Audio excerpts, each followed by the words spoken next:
दुनिया में 3 ही लोगों की उम्र नहीं ढलती, हाँ। सूरज, उदय और मजनू। समझेगा नहीं? ओके। और सूरज तो ढलता भी है, उदय और मजनू कभी नहीं ढलते। अब भाभी इसको चाहिए और चॉइस हमको पूछ रहे हैं यार। तू बता दे ना कैसी भाभी चाहिए तेरे को? भाभी चाहिए मतलब सुंदर सुशील चलेगी अपने को तो कैसी भी। बस उसी की तलाश में है हम। देखते हो भैया, एक औरत नहीं है जो खर्चा कर सकती है, बस उसी की तलाश में। मिल जाएगी, मिल जाएगी। चलिए देखते हैं ये तलाश पूरी होती है नहीं होती भाई लोग की। फिलहाल के लिए इधर बुलाना चाहेंगे उनको। जहाँ अपने को फ्रीडम मिलता है वहाँ अपन फाइट करता है, हाँ? समझा? लेकिन तेरा बैटरी ना रिचार्ज का को है। वो क्या है ना, अपने को पैसा मिलता है, 4 पैसे ऐसे ही कमाता है अपन तो। थोड़ा बोलने दो ना भाई, हाँ?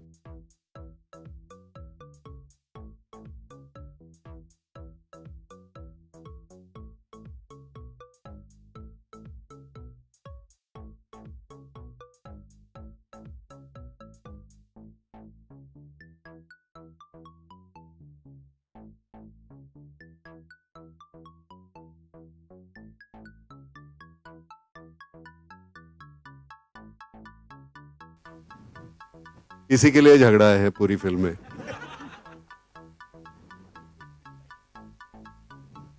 खैर देखोगे तो पता चलेगा, हमें बहुत कुछ देखा है। मतलब एक होता है ऐसे स्टेज पे आने के बाद एक दूसरे के बारे में अच्छा बोलना पड़ता है। मन में तो बुरा रहता है कि नहीं बोलना है, लेकिन दिल से कहता हूं कि बच्ची को जब सिलेक्शन इसका हुआ, अनीस, तो मैंने कहा ये बच्ची अच्छी है, तू क्यों नहीं? तो वो मुझे कहती है कि मैं आपके प्रेयसी का रोल अदा करने वाली हूं, आप बच्ची क्यों कहते हैं? मैंने कहा बेटे एक्टिंग करनी है। उसके पैसे मुझे मिलेंगे। असल में तो कुछ कर नहीं सकता मैं। उदय भाई मैंने क्या कहा था? क्योंकि हेलो हेलो संस्कार- उदय भाई एक बात तो सुनिए आप। मैंने क्या कहा था? उदय भाई, मजनू भाई और सूरज वो कभी ढलते कभी ढलते नहीं है। अब ये इन्होंने उम्र का वो कैसे इनको बताया कि नहीं उम्र हुई है, हम कैसे? खैर, लेकिन मैं सच कहता हूं इस बच्ची ने इतना बेहतरीन काम किया। आज मुझे बुरा लग रहा है कि परेश नहीं है, नसीर भाई नहीं है। नसीर भाई निकले थे, बैक का प्रॉब्लम हो गया तो उसकी वजह से नहीं आए। परेश अब तो एमपी है तो उसकी वजह से उधर ज़्यादा उसको डेट्स देनी पड़ती है। और तो हंस रही है भाई।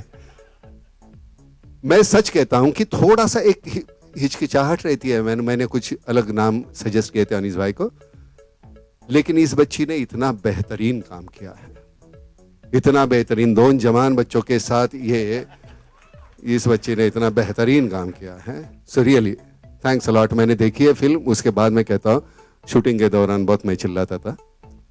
रही बात हमारे ये भाई साहब है, मैं सच कहता हूँ, मैं अकाउंट दिखाऊंगा, मेरे पूरे के पूरे पैसे मिल गए हैं, और वो भी 6 महीने पहले। तो मैं आपका शुक्रगुजार हूँ। काम का तो एक आत्मिक समाधान तो होता है, लेकिन पैसे का समाधान कुछ अलग ही होता है। तो खैर मैं बहुत खुश हूँ। खैर मजाक दूर रखते हैं, लेकिन इस बंदे ने जिस तरह से, मतलब अगर 10 पैसे खर्च करने हैं तो नहीं भाई आप 20 क्यों नहीं कर रहे, 20 करने हैं तो 50 क्यों नहीं कर रहे। जिस तरह से तूने जो कुछ किया है फिल्म के लिए, मैं बड़ा शुक्रगुजार हूं सबकी तरफ से। मैंने बोला था भाई यहाँ आने के पहले मैं तेरे बारे में अच्छा बोलूंगा। इस फिल्म में आके आप जरूर देखिए जिस तरह से उसने काम किया है। I am so proud of you Babu, love you. रहे हमारे भाई साहब मजनू भाई। सच कहता हूं, परिंदा के बाद हमने एक फिल्म कोई की तो वेलकम बैक, वेलकम, और अभी की वेलकम बैक। 19 साल के बाद हमने साथ में काम किया था। अब उस वक्त तो ये भाई स्टार था, हम तो नए नए आए हुए थे। अनिल कपूर साहब तो बहुत बड़े स्टार थे, लेकिन इतनी दोस्ती हो गई कि 19 साल तक हमने काम नहीं किया फिर। लेकिन फिर मैंने वेलकम की तो वहां मैं अनिल से पहचान हुई, और मैं सच कहता हूं वेलकम बैक में मुझे रेम्यूनरेशन के साथ बहुत कुछ मिला, तो मुझे एक घर और मेरा बड़ा एक छोटा भाई मिला मुझे। I am so happy Anil. Thank you. मुझे सबसे अगर कुछ मैंने कमाया है इस फिल्म में तो तू मुझे मिला। I am so happy. और ये कहने के लिए मैं आज आया, हाँ सच कहता हूँ आया। I am so happy, I am so happy. Thank you नाना। नाना साहब, देखिए मैंने भी बहुत कलाकारों के साथ काम किया है, बहुत दिग्गज कलाकार हैं जिनका नाम है, लोग बहुत तारीफ करते हैं और बोलते हैं कि हिंदुस्तान के बहुत ही बेहतरीन कलाकार हैं। मगर आज मैं इस मंच पर कहता हूँ कि मुझे ऐसा लगता है कि सबसे बेहतरीन कलाकार अगर मैंने किसी से काम किया, सबसे बेहतरीन कलाकार मेरे करियर में इंटरनेशनली और nationally, and that is Nana Patekar. Wow wow. ये हम तय करके आए हैं, लिखा हुआ है, हम पूरा लिखा हुआ है। कैसी लगी मुझे मेरी ये acting? बोलना है, मुझे ये बोलना है। मेरी एक्टिंग कैसी लगी?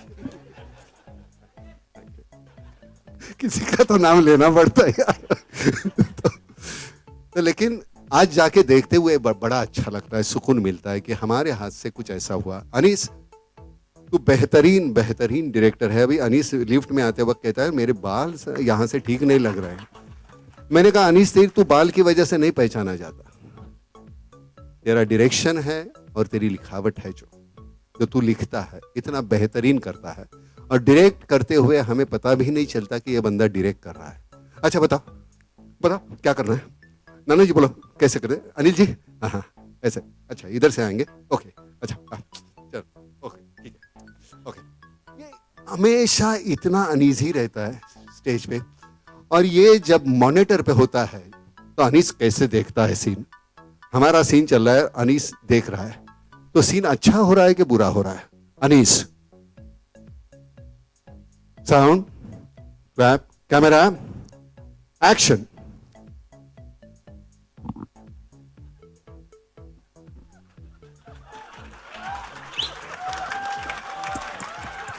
मतलब उनके चेहरे पे पता चलता है कि वन मोर, और मतलब गंदा हो गया तो एक ऐसी अल्लाह, तो फिर समझना है कि वन मोर। और ये ज्यादातर होता था इसके नसीर के और सबके सीन में, हमारे सीन में नहीं कभी होता था। अच्छा पीवीआर जरा एसी ऑन करेंगे तो बहुत मेहरबानी होगी यार। इतने सारे हॉट लोग एक साथ आ गए। तो पीवीआर को थैंक यू नहीं बोलेंगे हम लोग। हाँ नहीं कोई बात नहीं, ये सब बहाने हमको नहीं चाहिए। अनीस भाई आप जरा कुछ बोलिएंगे। I think we can all have a seat.